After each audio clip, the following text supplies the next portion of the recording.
अगर आपको नई जगहों पर जाना पसंद है और नई जगहों को एक्सप्लोर करना चाहते हैं तो यह वीडियो आपके लिए है। इसलिए आज हम बात करेंगे इंडिया की टॉप 10 आइसलैंड के बारे में। तो चलिए शुरू करते हैं। यदि आप पहले से नहीं जानते थे तो आपको यह जानकर आश्चर्य होगा कि भारत में 1382 द्वीप हैं, जिनमें से केवल 38 ही बसे हुए हैं। इतने सारे स्थानों के साथ यह जानना कठिन है कि कहां से शुरू करें, लेकिन मैंने 10 को चुना है जो अभी आ रहे हैं। 10वें नंबर पर है saint Mary island, Karnataka. Saint Mary द्वीप समूह, जिसे परशुराम द्वीप, नारियल द्वीप या थोंसेपर के नाम से भी जाना जाता है, कर्नाटक में उडुपी के पास स्थित 4 द्वीपों का एक समूह है। इन भारतीय द्वीपों को अपना नाम पुर्तगालियों द्वारा निर्मित सेंट मैरी चर्च से मिला है। भारत में मालदीव की तरह ये खूबसूरत जगहें स्तंभ बेसाल्टिक लावा की अपनी अनूठी भूवैज्ञानिक संरचनाओं के लिए प्रसिद्ध हैं। आप इन स्तंभों को द्वीप के उत्तरी किनारे पर पा सकते हैं। ये द्वीप अपने नीले पानी, सफेद रेत और ताड़ के पेड़ों के लिए भी जाने जाते हैं। आप तैर सकते हैं, धूप सेंक सकते हैं या दृश्य का आनंद ले सकते हैं। 9वें नंबर पर है little Andaman island, little Andaman द्वीप। यह द्वीप अंडमान और निकोबार द्वीपों का दक्षिणी द्वीप है। यह उन लोगों के लिए एक अलग द्वीप है जो शहर के जीवन की हलचल से दूर जाना चाहते हैं। द्वीप में कई प्राचीन समुद्र तट हैं, जैसे हट बे बीच, बटलर बे बीच और व्हिस्पर बीच। लिटिल अंडमान द्वीप जाने का सबसे अच्छा समय दिसंबर से फरवरी तक है और आप पोर्ट ब्लेयर से जहाज से वहां पहुंच सकते हैं। 8वें नंबर पर है अगाती आइलैंड, अगट्टी द्वीप। यदि आप भारत में एक निजी मालदीवियन द्वीप चाहते हैं जो एक हनीमून के लिए एकदम सही है, तो अगट्टी आपके लिए जगह है। यह सुंदर लैगून लक्षद्वीप द्वीप समूह में स्थित है और कोच्चि, मुंबई और बैंगलोर से हवा से सुलभ है। अगट्टी द्वीप जाने का सबसे अच्छा समय अक्टूबर से मई तक है। आप कई लग्जरी रिसॉर्ट्स, सफेद रेत समुद्र तट और सुंदर चट्टानों को पा सकते हैं। यह स्थान स्कूबा डाइविंग और स्नॉर्कलिंग के लिए भी सही है, क्योंकि इसमें समृद्ध समुद्री जीवन है। 7वें नंबर पर है grand island, Goa. Grand island, Goa. Grand island, जिसे इल्हा ग्रांडे भी कहा जाता है, गोवा में स्थित है और स्कूबा डाइविंग के लिए भारत के सबसे अच्छे स्थानों में से एक है। यह डॉल्फिन सफारी, केला नाव की सवारी और स्नॉर्कलिंग जैसी विभिन्न गतिविधियां प्रदान करता है। आप आधे दिन के विश्राम के लिए गोवा से नौका लेकर ग्रैंड आइलैंड तक पहुंच सकते हैं। 4वें नंबर पर है नील आइलैंड, अंडमान। नील द्वीप, अंडमान। नील द्वीप अंडमान और निकोबार द्वीप समूह में एक और खूबसूरत जगह है। यह आश्चर्यजनक समुद्र तटों, मूंगों और समुद्री जीवन वाला एक छोटा द्वीप है। यह द्वीप स्कूबा डाइविंग, मछली पकड़ने और तैराकी के लिए आदर्श है। लेकिन मुख्य आकर्षण भरतपुर समुद्र तट है, जिसे एशिया के सबसे अच्छे समुद्र तटों में से एक माना जाता है। समुद्र तट पर फिरोजा पानी, सफेद रेत और मूंगा चट्टानें हैं। आप तट के पास कई रंग बिरंगी मछलियों को तैरते हुए देख सकते हैं। यदि आप भारत में इस द्वीप का पता लगाना चाहते हैं, तो सीतापुर समुद्र तट पर टहलें या मूंगा चट्टानों से बने प्राकृतिक पुल पर जाएं। 5वें नंबर पर है दीवार आइलैंड, गोवा। दीवार द्वीप, गोवा। दीवार द्वीप पुराने गोवा के पास मांडोवी नदी पर स्थित है।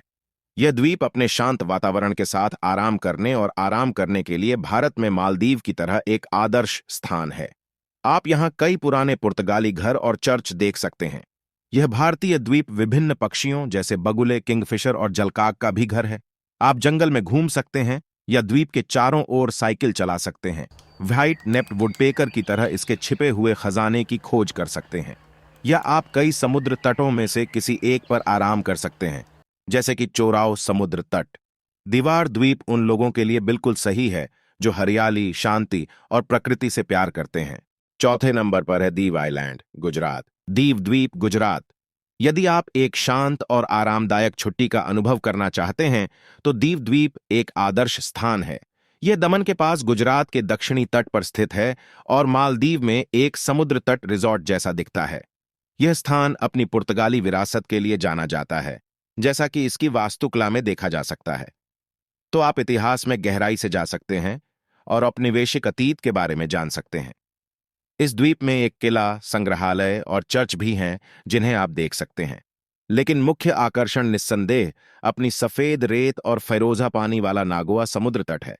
आप समुद्र तट पर आराम कर सकते हैं, पानी के खेल का प्रयास कर सकते हैं या किनारे पर चलकर दृश्यों का आनंद ले सकते हैं। तीसरे नंबर पर है लक्षद्वीप द्वीप। लक्षद्वीप द्वीप समूह।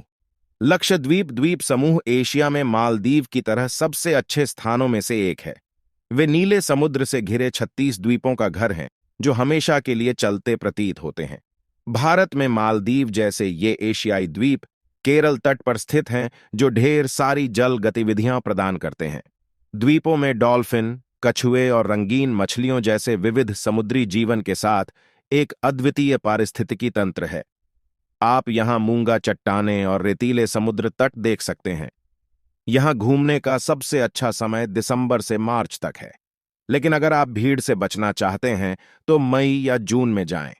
कोच में लक्षद्वीप पर्यटन विभाग से प्रवेश परमिट प्राप्त करना सुनिश्चित करें। दूसरे नंबर पर है great Nicobar island. Great Nicobar द्वीप। ग्रेट निकोबार निकोबार द्वीप समूह का सबसे बड़ा द्वीप है, जो अंडमान और निकोबार द्वीप समूह का हिस्सा है। यह भारतीय केंद्र शासित प्रदेश अंडमान और निकोबार द्वीप समूह में सुमात्रा के उत्तर में स्थित है। यह द्वीप 921 वर्ग किलोमीटर का है और लगभग 9000 लोगों का घर है। ग्रेट निकोबार बायोस्फीयर रिजर्व द्वीप के एक बड़े हिस्से को कवर करता है। यह क्षेत्र अपनी जैव विविधता के लिए जाना जाता है, जिसमें एंजियोस्पर्म, फर्न, जिम्नोस्पर्म, ब्रायोफाइट्स और लाइकेन की 650 प्रजातियां शामिल हैं। इसमें दुर्लभ और स्थानिक प्रजातियां भी हैं, जैसे साइथिया अल्बोसिटेसिया, पेड फर्न और फेलेनोप्सिस स्पेशियोसा आर्किड। आप महान निकोबार द्वीप की यात्रा हेलीकॉप्टर के माध्यम से और कोच्चि से उड़ान के माध्यम से कर सकते हैं। अन्य तरीकों से सरकारी जहाजों के माध्यम से यात्रा कर सकते हैं। नंबर 1 पर है Havelock island Andaman. Havelock island Andaman. मेरी सूची में सबसे पहले अंडमान में हैवलॉक द्वीप, जिसे स्वराज द्वीप भी कहा जाता है। यह द्वीपों का सबसे बड़ा है और यह एक लोकप्रिय पर्यटन स्थल है। द्वीप अपने खूबसूरत समुद्र तटों, स्पष्ट पानी और सुस्त वनस्पति के लिए सबसे अच्छी तरह से जाना जाता है। कई गतिविधियां जैसे स्कूबा डाइविंग, स्नॉर्कलिंग और मछली पकड़ने आपको व्यस्त रखें। आप मैंग्रोव जंगलों और वहां रहने वाली कई पक्षी प्रजातियों का भी पता लगा सकते हैं। और हाथी समुद्र तट पर समुद्री जीवन को देखने पर याद मत करो। लेकिन रुको, और भी कुछ है। आप हवेलिक के पास बैरन द्वीप में सक्रिय ज्वालामुखी भी देख सकते हैं, लेकिन आपको इसके लिए एक नाव चार्टर करने की आवश्यकता है, क्योंकि कोई सार्वजनिक घाट नहीं है।